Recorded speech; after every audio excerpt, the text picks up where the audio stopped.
Hello, my name is Alan Ellis. This is my informative speech for SCLA 102. What I've chosen to do my informative speech over is why different discs fly different ways in disc golf. Now, to preface, I'm going to start off by explaining what disc golf is in case you may not know, what the discs look like, and what exactly I'm talking about when I say fly different ways. Starting off, what is disc golf?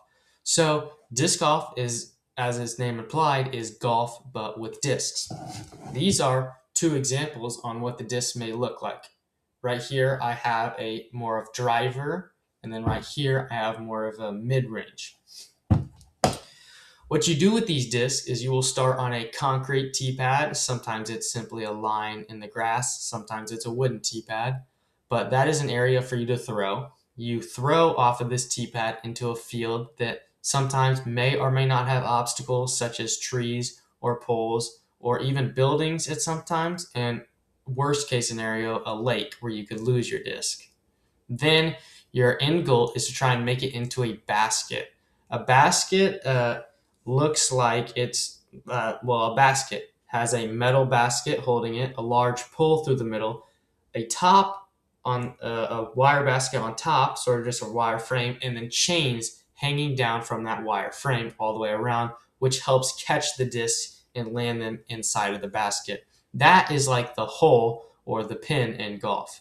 There is no green, if that makes sense, where you have to swap to a different specialty disc, such as you would swap to a putter in golf. Instead, you're always just trying to throw a disc into the basket because it's in the air. You're not actually on the ground. Excuse me. So the reason that different shot shapes matter is because a lot of times in disc golf, you have different obstacles, such as an out of bounds area. So if to the left or right, there's a lake that may be out of bounds, or a forest, or an area that they don't want you throwing. If it's in a public park, maybe it's somebody's property. So there's an area that they don't want you to throw to, so that will be out of bounds. Throwing it there will add a stroke to you and then lose your game. So of course you will want your disc to go left or right. They also might have mandos or mandatory lines you have to throw around. An example of this is if you're standing on the tee pad and the basket is to the left of you. There's a pole directly in front of you, but there's an arrow on it that says Mando and it's pointing to the right.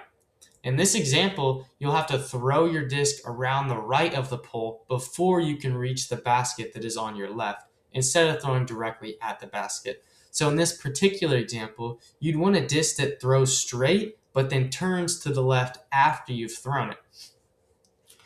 Now, those are the different shots that I've just explained, going left or right. That's essentially it. When you throw a disc, all discs inevitably want to turn to the left. So you throw a disc, it'll go forward and then it'll turn left.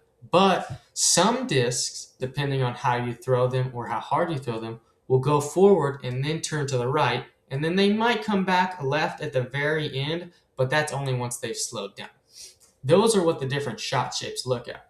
This disc right here that I showed earlier, this is an example of a disc that will turn to the right before it turns to the left.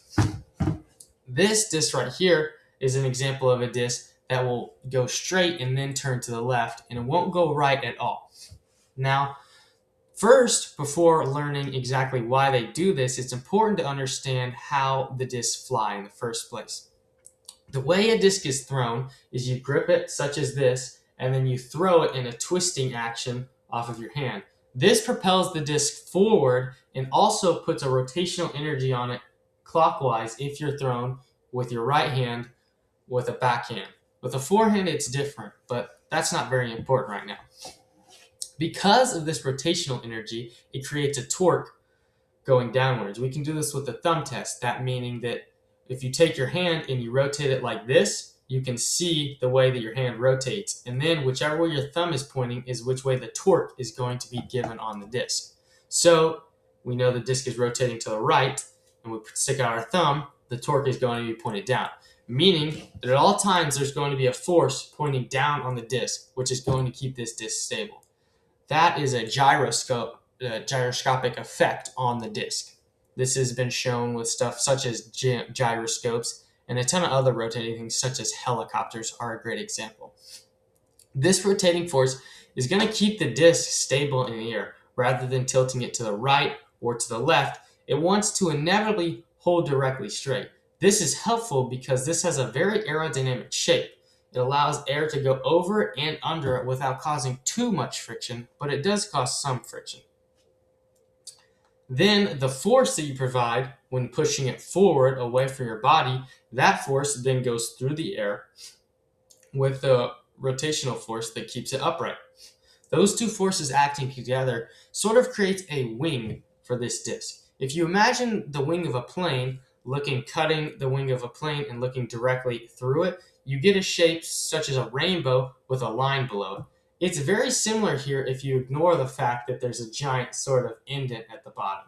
If you simply draw a line right here towards the bottom and then over, right, you have that same rainbow and line effect that you would on a simple plane wing. So we can imagine this disc as the same as the wing of a plane. What is then happening to cause this disc to move to the right or to the left is that when it moves through the air, if it has that Boeing shape or that dome shape, air will first interact towards the front or the nose of the wing. Then it causes friction by pushing against this wing. This is going to push the wing down. Now, instead of when you throw the disc, wind hits this, pushes it down, because of a thing called gyroscopic precession, it actually pushes down 90 degrees from the direct point. So if it's pushed right here, instead of doing this, it will actually do that. Now, what gyroscopic precession is because it's rotating constantly, whenever force is applied, such as to the front here, the force is gradually applied throughout the 90 degrees. So it's pushed and then it ends up here, right? Pushes, ends up here, ends up being fully realized at a 90-degree point from the initial point of contact through the rotational. And as we know, it's rotating clockwise or to the right. That means that when a typical disc is thrown with this dome shape, friction is going to initiate through the air molecules, is going to initiate right here on the nose of the disc. Then the force is going to be rotated 90 degrees, which is going to tilt the disc to the right, such as this. Then this is going to shift the center of mass to the right, causing the disc to move to the right. Now, discs such as this, which are understable, have the opposite effect. Because it's so flat on the top here, and it has this lip here that we can see, which has a sort of slide-like motion, air is going to interact with this and cause friction here, pushing downwards, which, as we know from Newton's laws, every action has an equal and opposite reaction. Then, because air is being pushed down, the disc is going to end up being pushed up, the nose of the disc. And then the opposite of what was happening with the previous disc is going to be happening here. It's pushed up, it's pushed 90 degrees, which then causes it to tilt to the left. Then, of course, the mass is then tilted to the left, and it's slowly going to move to the left, which is what causes it to move to the left or the right. An interesting fact about this is that for discs like this that go to the right, it is a very gradual turn. So when you throw this, it's gradually going to go to the right, eventually obviously turning back left and then landing. Versus discs like this are going to turn to the left exponentially, meaning it's going to slowly turn left and then more and more until eventually it's turning a lot, while on the turning to the right is more gradual.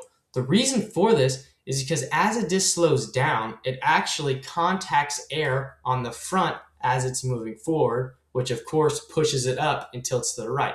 So the more this disc turns to the right, the more air it's going to interact, and then therefore turn even more to the right, which is an interesting thing to think about when you're throwing the disc. It's good to keep in mind.